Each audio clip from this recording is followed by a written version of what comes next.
Hi, everybody. For those of you that don't know me, I'm Amy Morrison and I teach at Mount Vernon. And I am going to do a workshop today for you all about FFA officer teams, focusing on training and setting up your team, as well as communication skills throughout the year. So if that sounds interesting to you, thanks for joining me, and I hope you get something out of this. The first thing I want to do is just kind of think about like a checkpoint for you and your school and your program. We all come from a different area, a different experience. Some of us have well-established programs. Others are going to be going through kind of a rebuilding year. That's where I'm at personally. And so what happens now that you've elected officers? And so just think about a temperature check of where are you in your program? Where do you want to go? And then who is your team? Because really they are going to be the driving force. Yes, you have some training ability, but what do they already bring to the table? And what's important to them? Because again, remember, FFA is a student-led organization. So while we have a vision for our program, we need to make sure that we're also honoring our students and what they see. So this could look different for a lot of us. This picture you're seeing here is my very first group of officers at Mount Vernon. From that team to where we're at now, there's been a lot of differences each year, but the goal is still the same, to improve our program and have a legacy. So that's where we're at. Think about where you're at. The very first thing we do post-election is congratulate, congratulate, congratulate. Make this a big deal for your students. And then not only them, but that the community is aware that this is a big deal and that they have been elected to serve by their peers. So we spend a little bit of time at the end of the year, obviously celebrating and having banquet, but really like post banquet, making it a big deal that, hey, like to the students that they're elected, thank you for choosing to serve, to their families, making it a point. We send an all email to our staff and include our superintendent and our advisory board, our booster club, just really sending like a press alert, right? Like we want them to feel valued and appreciated, but also that this is like a cool thing, right? So congratulate, congratulate, congratulate. When it comes to business, before we go away for summer, there's a couple things I like to do. One is to size and order for official jackets. I let the kids pick out what scarf and tie they want for the year so that it all matches. They get a little bit of choice there. I and other advisors I've worked with, we create an officer starter kit full of fun items, but also businessy items that we plan to give for retreat. We might not have that done as we head off for summer, but we at least have a plan of who's in charge of it, what's going to happen. We traditionally like to have a meeting that I call transitions with the old officers that are retiring out and the new officers. And usually there's a little bit of overlap for non-graduating students that have decided to return.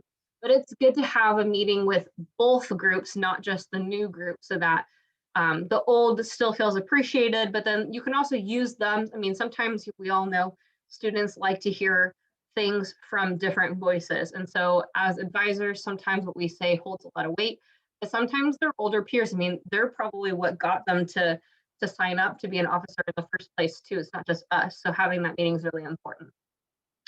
At that meeting, the biggest thing I like to hammer down is the dates for summer retreat. It's really important to end the school year with a plan for what else is going to be happening before we see them again in the fall. And so to have those dates set and allowing the students to be a part of that is a really important thing. Whether that be a one-day retreat or a several night overnighter, it just depends on your group and their availability, but to have that there. And then I give them as much of the planning choice as possible with a group. If we've decided to go to a destination for several nights, I want the kids to pick the destination. So we have a budget we set. I've done retreats for $50 and less. I've done retreats for $500 or a little bit more.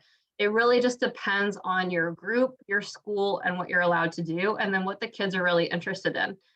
So if they can plan the destination, where they want to go, any fun activity to go along with that, whether it be horseback riding or a scavenger hunt through town, or if there's something really neat about a destination or along the way through the road trip, that's really cool. Along with that, though, there's some stuff that you need to keep a surprise to keep it interesting. And so as advisors, we try to have a plan for at least 1 to 2 special surprises along the way through the trip.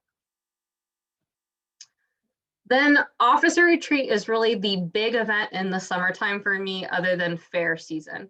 And like I said, retreat could be anywhere from a 1 day on our traditional campus for really cheap, or it could be let's go somewhere for multi-night, stay somewhere. I've done all kinds of retreats, including camping in tents. Like I've seen the gamut, and they all hold value. It just really depends on your group, availability, depending if your kids work or do sports in the summertime and they can't get away. Your school, sometimes we've had instances where we're not allowed to travel overnight. Paperwork didn't get submitted in time, or there's a new staff member that just doesn't know anything. Um, and then budgeting too has been a problem sometimes, and sometimes we've gotten a surplus of funds that have allowed us to have more fun. So really up to you and your program. My suggestions here on the screen that you're seeing, we've done a variety of things. The other thing that really depends is your the kids that are officers, how much experience they have.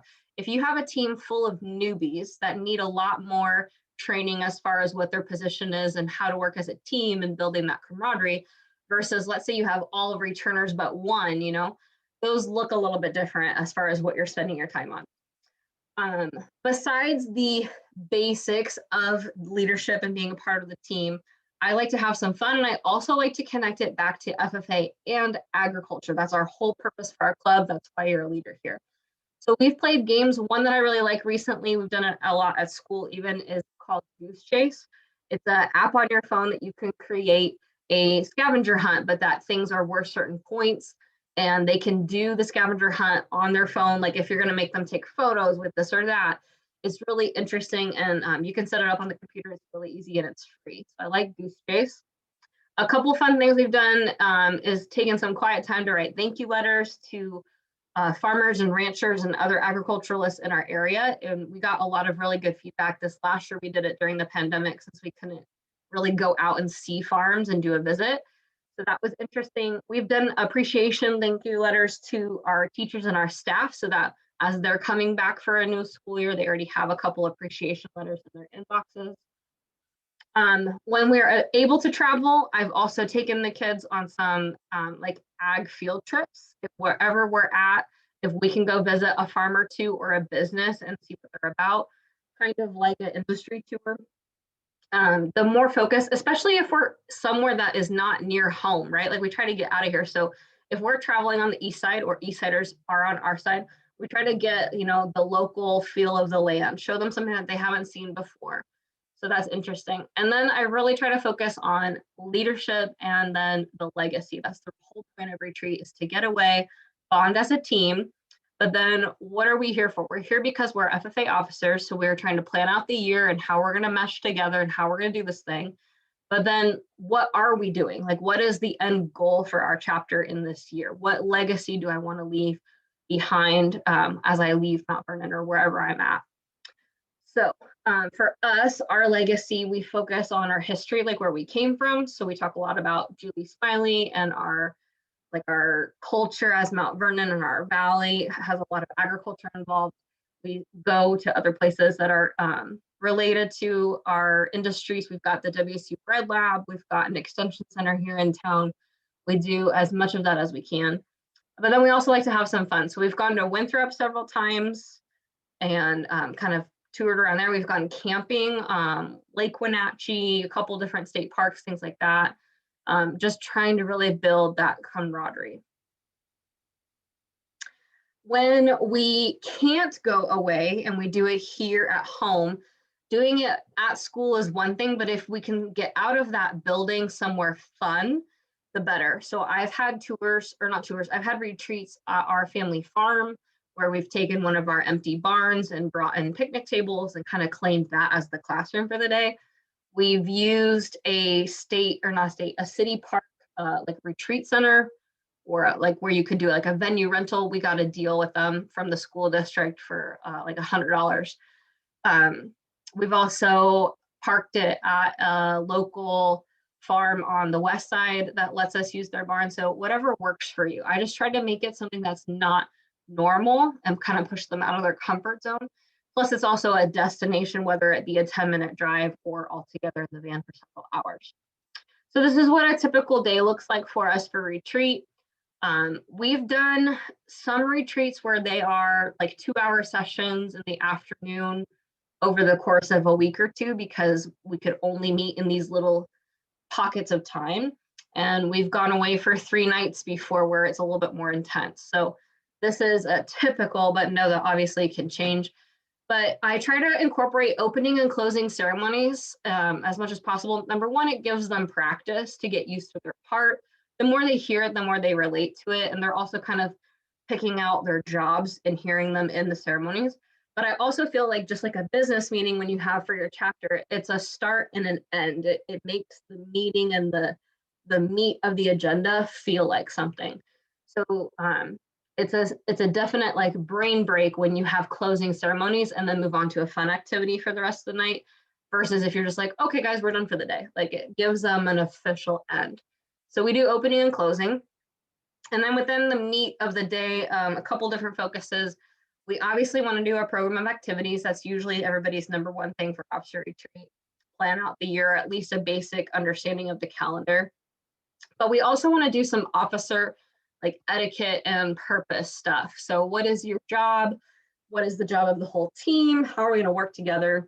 And within that, I like to focus a lot on communication, how they're going to communicate with each other, how they'll communicate with me, and then how we get our name out there amongst the school, like for recruitment and things like that.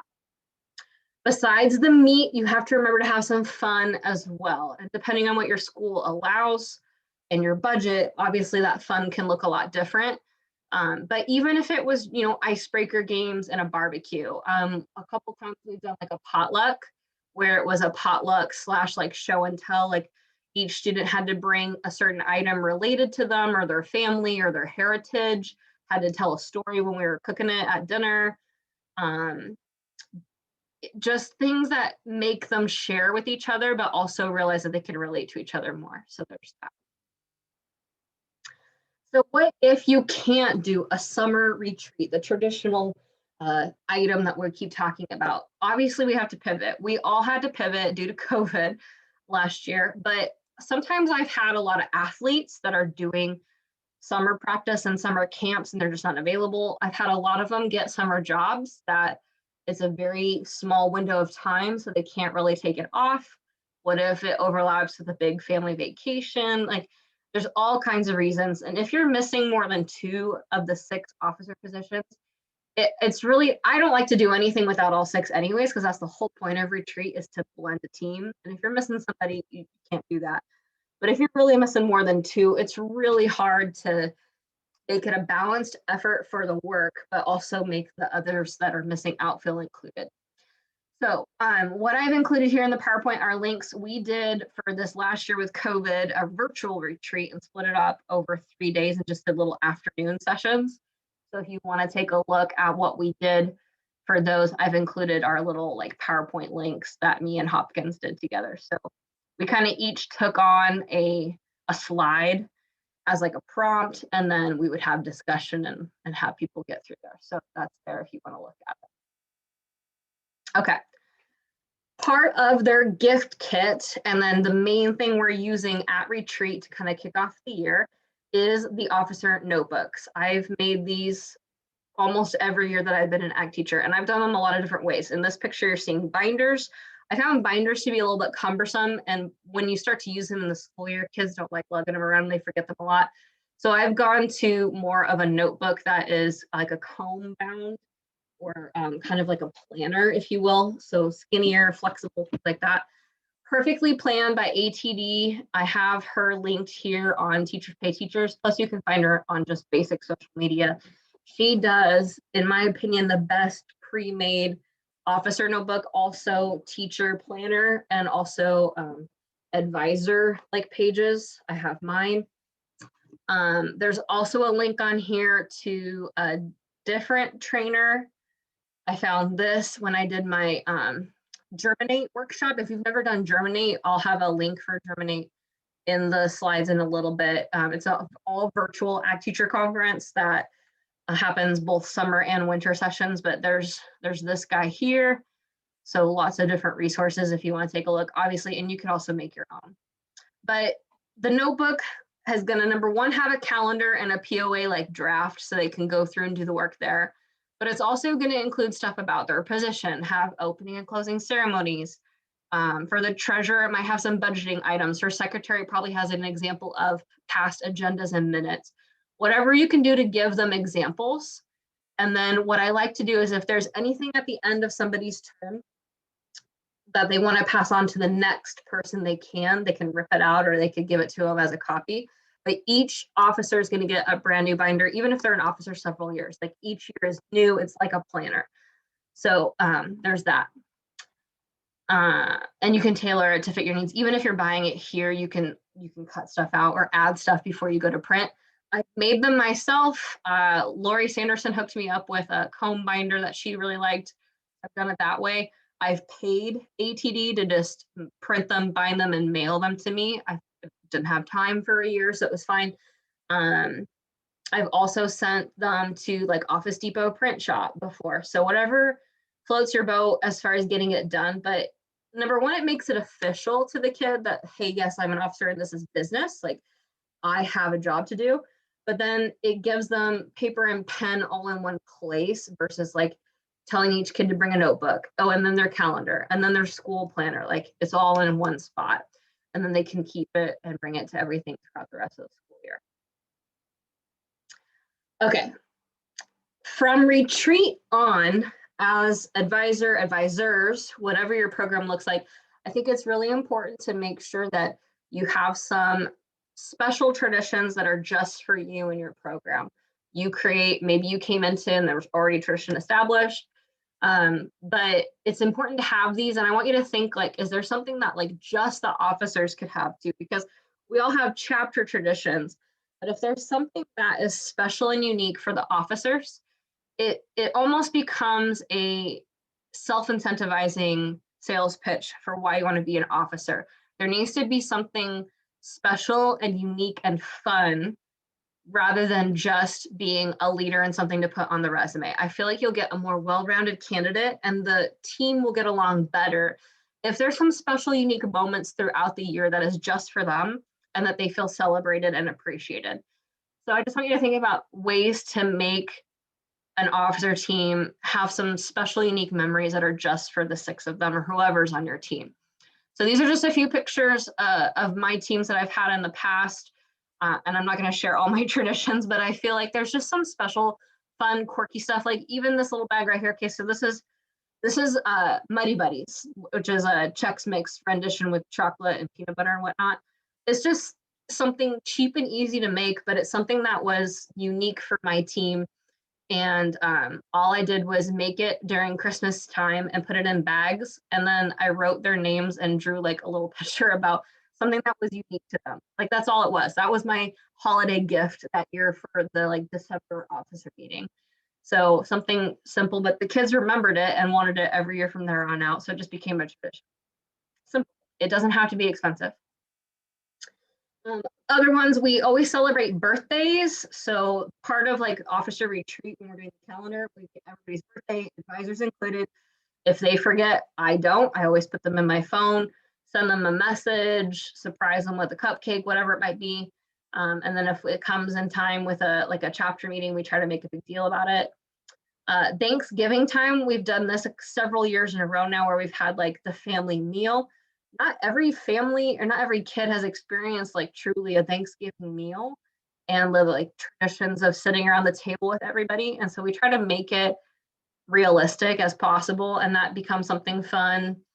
And then this one I'll share too. I try to involve the kids before school starts too, for like a kickoff, like getting them to take some ownership in what we are and what our building is all about. So giving them the like the task to like set up a bulletin board, or this year we did some painting and just let them kind of decorate our front entryway. If there's something that they can take ownership of, and this kind of leads to the legacy part, that they like as they're walking in all the time and seeing what they did and they contributed to, it becomes a talking point later on. So I think that's fun. All right. Communication is probably the #1 issue once you have a team. Okay, everybody's excited at the end of the year and in summer. Oh my gosh, I'm an officer now. I got these cool gifts. We went on this cool trip. We talked about all these fun, cool events we're going to do for the year. Everything is exciting, exciting, exciting. But then like September comes and the work has to happen. And they start to realize that, hey, like if the 6 of us don't do this with the advisors, it doesn't happen, or it doesn't happen the way we wanted it to. So, and then people start getting mad at each other because whatever. So communication is the #1 priority once you have a team. So there's a few strategies I like to do. Not everything is successful. This is still, as much as I like harp on it and try to find new ways to do it, this is always going to be the issue, right? Like there's never going to be a perfect team in a perfect year where everything goes according to plan. So my biggest thing is if it's not in your face and you don't see it, you're going to forget about it. No matter who the person is and their habits, I am very type A. If I don't have the sticky notes like all over my computer screen, I'm going to forget about it. If I don't write it down, I don't put it in my phone, I'm going to forget about it. So the same thing goes with our teenagers. So we did a couple of things for years where during retreat, the officer team wrote some norms out for them and then also their goals. We put these on big poster papers, put them in the ag office where they're going to be at least once a week. And then as the year would go through, we would evaluate like, how are we doing with these norms? Is everybody following them? How do we feel about that? How many goals? As we did a goal, we check it off, make it a big deal that, hey, like that was your event, you go put the line through that. We've done the calendar for the year and made them big and put them in the office and check stuff off as we go. And then this board is a current one I have in my classroom, which is more for everybody in our program, but just has like folders where I can put all the papers and try to keep it enticing. And then I'm going to show you guys the weekly update here in a second. With other communication strategies, just as officer team, we have a text group that we go through. Sometimes that's a no-no for certain school districts. In fact, mine tells me no, but I still do it. Just use common sense. And I tell the kids they can have their own text group as much as they want. But when it comes to official business, I want it through our text group and that all school rules should apply. And I said, don't text after 9 p.m. kind of things. The other things I found is if you're willing to learn a little bit and get more technology savvy, there are some apps on smartphones that are productivity apps. And some you have to pay for and some are free, but it allows you to assign a member of your team a task. And so you don't necessarily have to rely on the kids writing everything down. You as the advisor, or you could put your president in charge of this.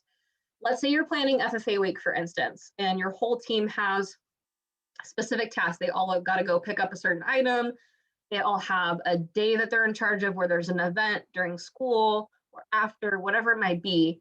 But you can go through and literally put, like, you've got reminders in your phone, you can put that in there and then assign it to George, assign it to Allie, whatever it might be.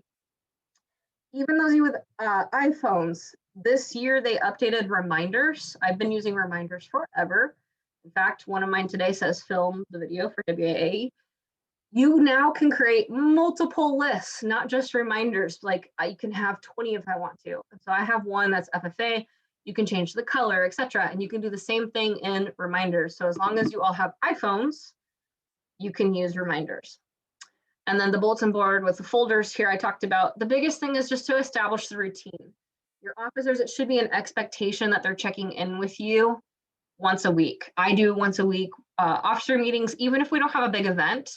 The thing for them to start to remember is that the earlier we plan stuff and get it out of the way, the better the thing happens. A lot of times kids just, if it's not homecoming week, we don't need to talk about homecoming week, right? Or the week before. If you plan homecoming in September and just tackle one thing at a time, officer meetings can be 20 minutes long all the way through, and then you're fine. It's not a big rush at the end where you have to like sit around a table for 2 hours and plan stuff. So just establishing those routines, it makes our lives easier. This weekly update I found on some chapter's Instagram a couple years ago and was like, oh, that's a really neat idea. Like this is something that would take maybe 5 minutes to update each week.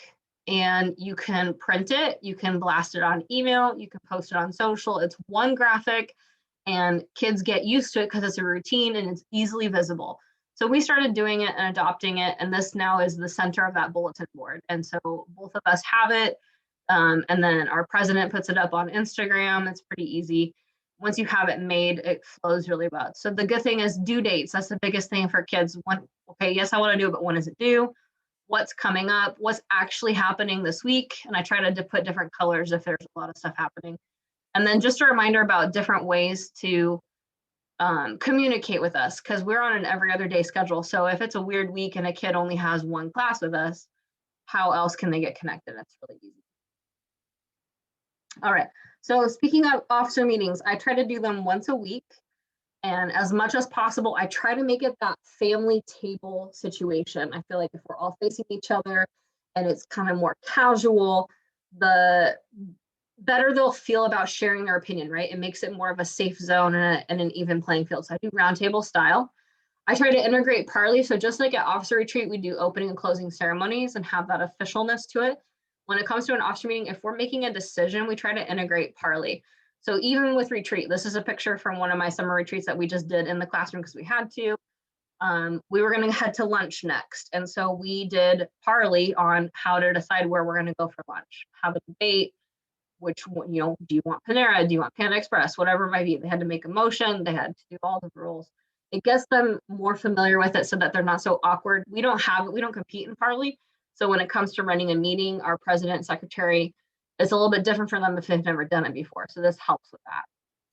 I also try to reinforce roles during officer meetings. So if we're planning an event like FFA week, for instance, I want to make sure that our reporter is in charge of social media, in charge of, I'm going to be there to take the photos. I'm going to do this with the posters to advertise.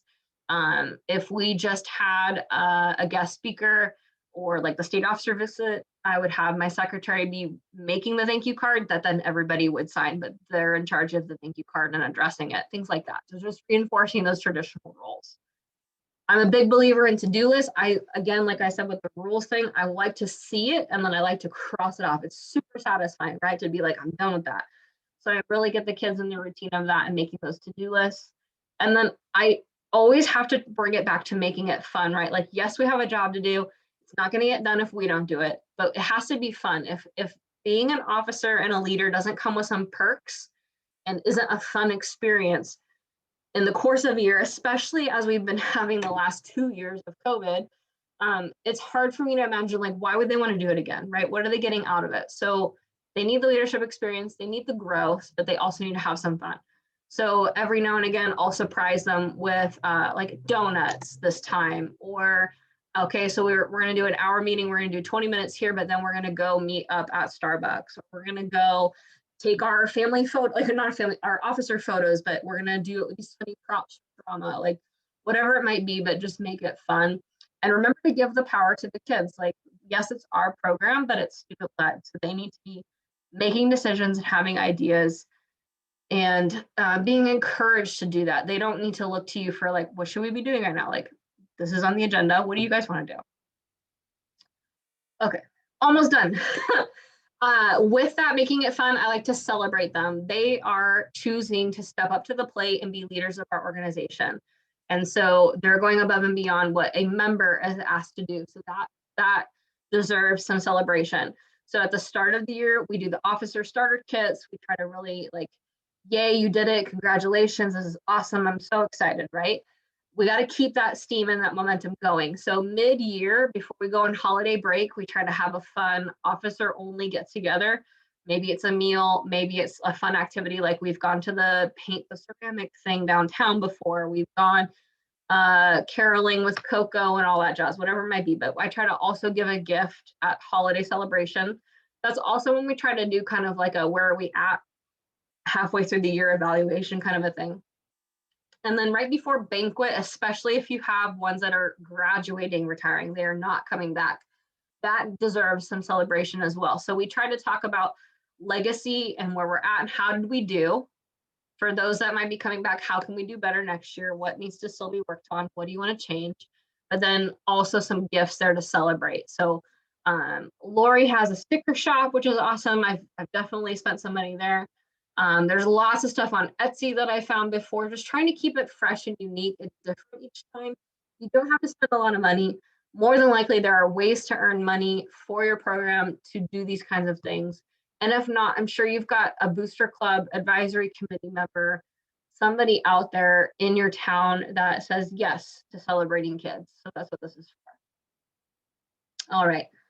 And then The last thing is to remember, as advisors, the officers are there to obviously lead our program, but they're not there to be our TA. And so I always try to look at officers as club only, and then encouraging their growth. Like, I want them to get something out of it besides a year of being president. I want them to think about, what is this experience going to lead them to in the future? So we talk a lot about legacy, and so we do a lot of outreach with elementary and middle school. So, and the kids love that part. I've always had really positive feedback on that. They want to go visit the younger kids, their old teachers, things like that. So we focus on outreach. We also focus on them as personal leaders. So what else, where else can we go besides officer retreat to focus on that? So we've done a merge conference a couple times. I've sent kids to the Wally conference in the summer. If there are FFA or also like full on ASB, we've tried to work with them before on, if they're going to a conference, can we send a couple officers? It's good for the kids to see that there is other organizations doing this too, and to work on, it's always good to work on yourself. And then what comes after, when they're graduating and leaving and moving on? So some have been interested in state office. So we've had those conversations and encouraged that before. Some want to continue with like collegiate FFA. So where are those options for them? If they've got really good SAE programs, where and when would American degree happen for them? Is that a possibility? And kind of setting up ways to stay in touch so we can get that done. And then overall, like, how are you going to give back, and what are you leaving behind when you leave us? So is there a service project that you want to do as a senior class? Is there a fundraiser that you want to contribute a certain percentage to? We've got a couple memorial scholarships. Do you want, as a class, to donate 10% of that to the Memorial Foundation? Things like that. Just trying to get them to think outside the box of, okay, I was an officer for a year. That was awesome. Instead of, I did FFA for 4 years. I was an officer for 2. It led me to want to do X, Y, Z. Okay, so besides this lovely talk and me rambling for 25 minutes, whatever it's been, here are some things to take away and other places to look. So I mentioned the Germinate conference. Germinate has its own website. It was started by an ag teacher from Georgia. I think they're going on their 4th year now. And Washington has had several speakers, most notably probably Lori Sanderson. So if you want to talk Germinate, I would love to. But the biggest one I took away from last summer was battle boards. And had it not been for COVID, my whole bulletin board, calendar, poster situation would have been converted to battle boards. That's my end goal when we get back in person full time. So I included the little link here to battle boards so you guys can see what those are all about. Back in the day when I was a student, we had Empower from FFA Life Knowledge that I really liked. They have a whole book and curriculum. I still have the old book, and I've used certain pieces. I'm not going to go through it word for word. I don't think it's a thing anymore. I couldn't find a link for it, but I'm sure you could probably find a teacher that has the book if you wanted to look for Empower. Washington Leadership Conference is a huge opportunity. I went as a student. I think I would love to go in the next 2 to 3 years as a teacher. They do have an advisor track, totally different from the kids. And it's a good way to just get out there and try something new and meet with a whole different group. But that's put on by FFA. And then here is my wonderful contact information. If you really want to hear more, I'd be more than happy. But remember, there are other owls out there that have more experience and maybe more tailored to where you're at as well. So reach out to your mentors. Yes, there are dumb questions, but I feel like a lot of us could just gain a lot from each other and we just forget to ask, right? So whatever this looks like for you, I wish you well and encourage you just to try something new. And remember that officer teams are there to do some work for you, but they're also there to gain something from you. So remember that it's your job to train and instill and inspire with some leadership and communication skills, in hopes that we have an amazing future generation of agriculturalists and just human beings. So with that, thank you so much for coming to my TED Talk. And I apologize for the rambling. With that, I'm going to say adios, and I'll see you guys at conference.